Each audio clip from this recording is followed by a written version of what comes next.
Sweet corn আর mushroom বাড়িতে ঢুকলেই বাঁচার নেই কোনো রাস্তা।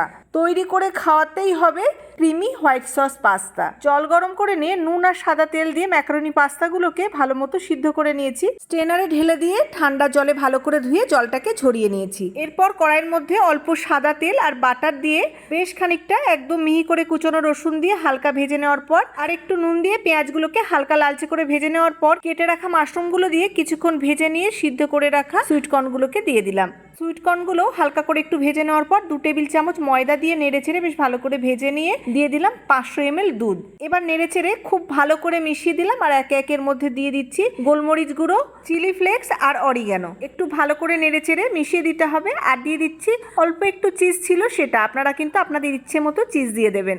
এবার পাস্তাগুলো দিয়ে দিচ্ছি। আমি ম্যাকারনি নিয়েছি, আপনারা যে কোনো পাস্তা নিতে পারেন। এবার সবকিছু ভালো করে মিশিয়ে নিলেই তৈরি creamy mushroom and corn pasta.